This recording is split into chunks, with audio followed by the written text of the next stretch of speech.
What is happening, guys? I want to show you guys how I went through mastering this beat inside of FL Studio. The EQ, the compression techniques, limiting, all that stuff that's inside of mastering. Hopefully you will learn something out of this video. If you do, remember to like the video, subscribe to the channel, and make your comments down below on your techniques for mastering. But let's get straight into this project. I'll show you what I did, how I did it, and let's go. Let's get straight into this project, have a look at what I did to master this track.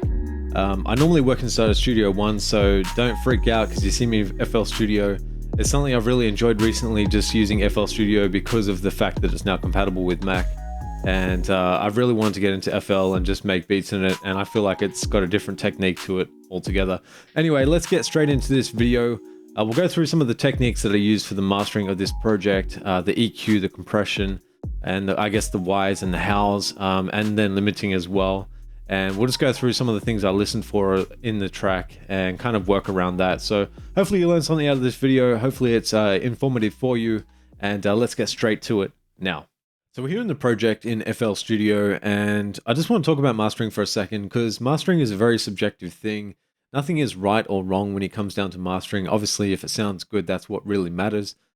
Techniques and all of that stuff are a part of the craft when it comes to mastering. So if you're trying to learn how to master or you don't know anything about it at all, just understand that it's pretty much finalizing a track so it's ready to be sent out to the masses, be it on iTunes or YouTube or wherever it is. Just having that in mind when you're mastering a track is very important, and just keeping it in the back of your head. So let's go have a listen to this track, check it out, see what it sounds like, and I'll show you exactly the concept and how I went about mastering this track. Let's go.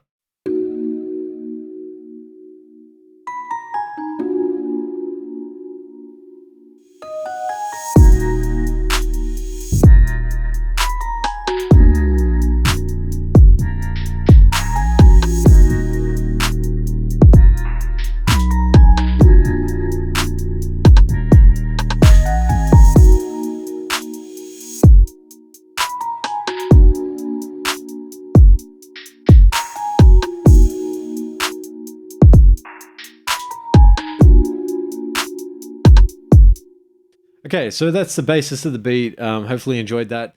So the mastering of this track came down to a lot of things prior to it. So when it gets down to the mixing phase, you're obviously trying to select the correct sounds when you're creating a beat. You don't want to crowd it too much, and that's kind of what I've done here. I've tried to keep as minimalistic as possible, bearing in mind that somebody might actually want to sing or rap on this track. So this is the concept that I went with when I was mixing it. So everything is about subjective sound, getting the right sounds, the choice of sounds, and all that sort of stuff, making them fit together. And that's something I'll do in a separate video for the mixing phase of it. But with the mastering, the primary focus is to make sure the track doesn't clip, to make sure the track sounds good, and also to make it sound, somewhat compressed, but not overly compressed or choked, just a natural sort of sound, and have movement, rhythm, and all of that stuff. So let's have a look at the mastering channel. We're on the mastering, we're on the master channel right now, so this is the master here. So it can be anywhere on your screen in FL Studio, but mine is to the left here because that's where I like it. That's where all the things are fed from each of these channels here. Now you can see there's different levels for different instruments inside the mix. That is something that's obviously going to make a dynamic mix possible. And then it comes down to when you're on the final channel here, what kind of things you want to have to make it not overly compressed, just sound open and fresh, and that's pretty much the deal. So we've got an EQ. This is a standard EQ inside of FL Studio. I'm really starting to like FL Studio, to be honest. I've created a few beats inside of FL, and it does have some good plugins inside of it. If you don't have any third-party stuff, what's in here is fantastic. So anyway, the EQ, I'll just quickly play the track and show you what's happening.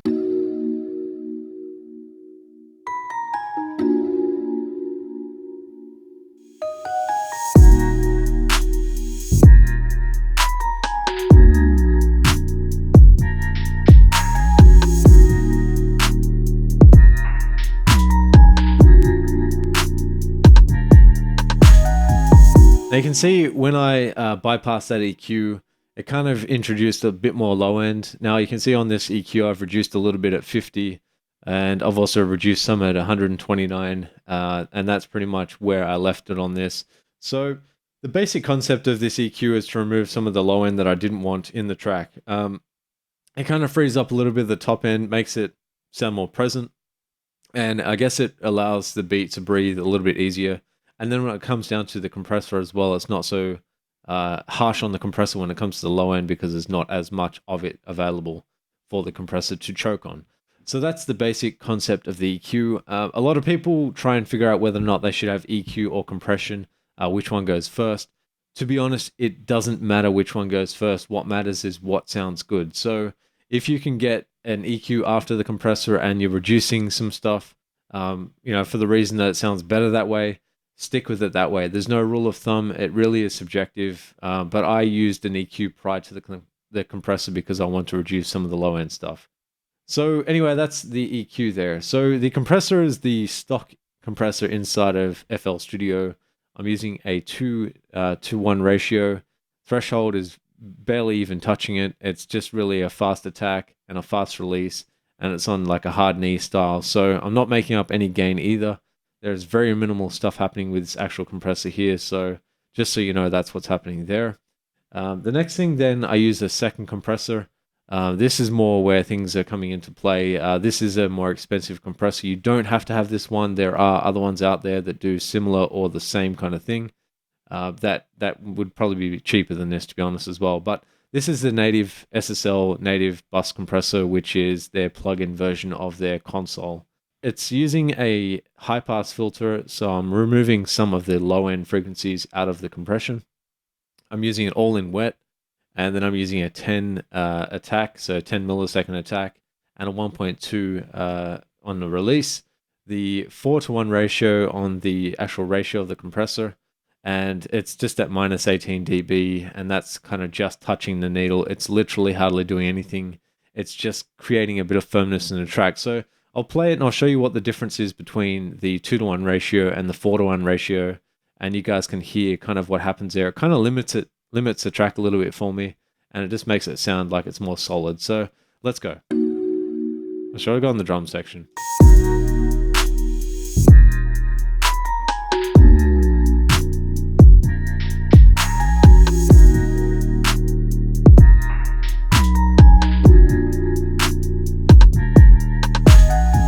So you can see when I pulled it down to 2:1 ratio, the needle started to go a bit haywire. There's nothing wrong with that. I just prefer with plugins, especially when I'm not using my hardware compressor. I've got an SSL style of compressor that's hardware, but I want to show you guys with plugins. But when I'm using plugins, I work a little bit differently to my hardware, just because the hardware can take a little bit more abuse than the actual plugin could without it sounding bad. So the 4:1 ratio is really, like I said, it's kind of limiting the track a little bit. It's creating more of a solid sort of mix. And then it sort of allows the limiter down the hill not to have to fight so hard to control the transients. So that's what's happening there. The next thing here is the Shadow Hills. This is a fantastic compressor, which I'm going to do a full review on. I have done an audio demo as well, but this is probably one of my favorite compressors of all time, apart from the Elysia Alpha Master compressor. But anyway, this is another one. Again, you don't have to have this one. I actually didn't have this on here until right at the end when I decided I wanted to control some of the peaks a bit more. But this compressor works in two different stages. So you've got optical, and then you've got a different type of compressor as well. So you've got two stages of compression if you need it. And then obviously you've got these different forms of nickel, steel, and I believe it's iron. And it's a nice sounding compressor. You can't really make this thing sound bad, to be honest. It's very difficult. So anyway, let's have a listen to with it and without it. We'll just chuck that on and then off. Actually, I'll just leave it off first and then put it on.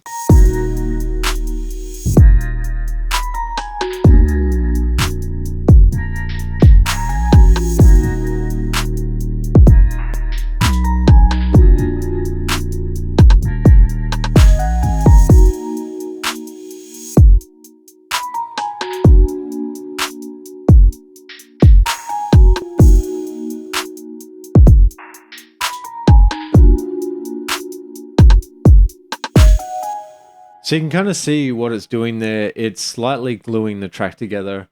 Like I said, the track didn't sound too bad without it at all. Probably you wouldn't even have to have this if you didn't really want to, but I wanted sort of more of a glued sound together, more of a compressed sound, especially because of the kick and the 808 and how heavy they are together.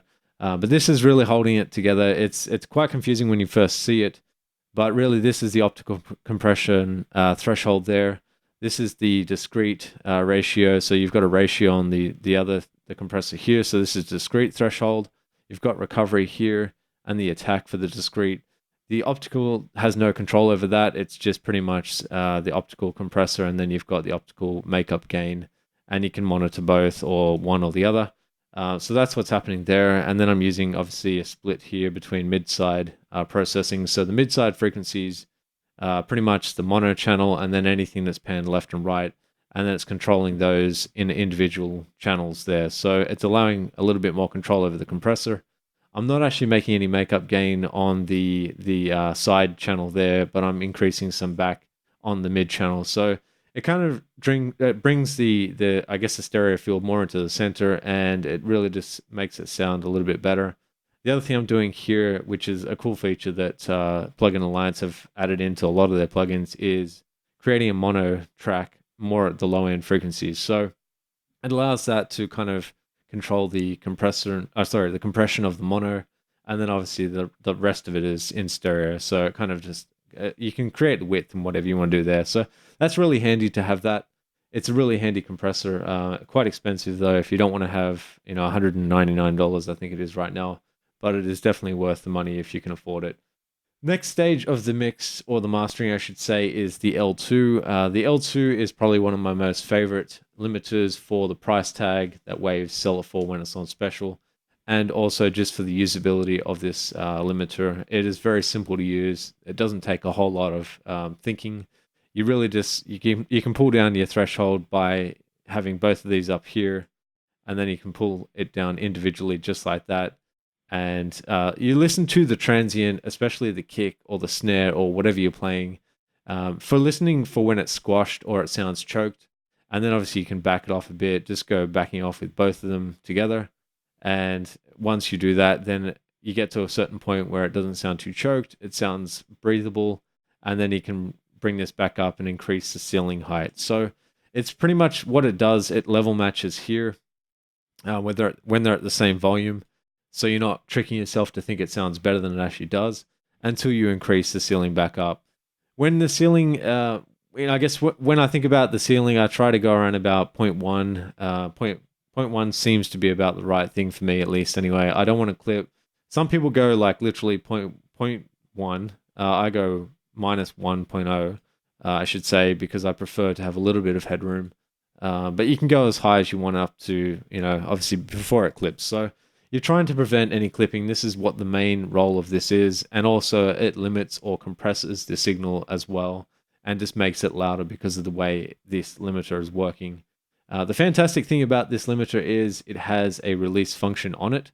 So it's ARC, which is the automatic release control. And Waves have already got this set to 1.0. I usually leave that like that unless it sounds like it's either too fast or it's too slow in between. If it sounds good, then just leave it. Otherwise, you can click that off and then adjust this as you wish. The other things on here are just the dithering and the noise shaping, and then the quantization of the track there. So that's kind of the deal there. Let's play this track and have a listen to it, and we'll leave it from there.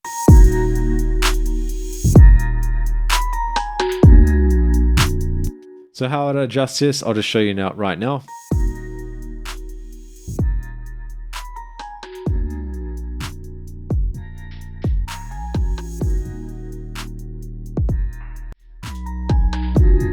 So pretty much that's the basis of it. Obviously it's going to be level matched, and then you can kind of hear, if the kick's been suffocated, you can definitely back this off. The threshold doesn't have to be all the way down. I try to aim for no more than about -3 attenuation. Any more than that, it kind of sounds like it's choking it a bit. Apart from that, it's pretty much just trying to make the track sound as loud as the competition out there, not clipping, having a stereo image that really suits your style of music. There are other plugins that you might want to introduce, for example, Ozone 9, 8, or which one you have. They have some features in there, for example, the Imager, which is quite handy, but the stereo bus compressor here, which I showed you guys, has some features similar to that. So I'm really just creating a mono track lower end and then just creating a bit of stereo width using this plugin here. The techniques I've used here can be replicated with other plugins. You don't have to use all of these. You can use stock ones inside FL Studio. And if you guys so wish, I can create a video that shows you how to do that. So anyway, hopefully you enjoyed this. If you did, remember to like and subscribe to the channel. Hit me down in the comments below, and I'll catch you on the next one. Peace out.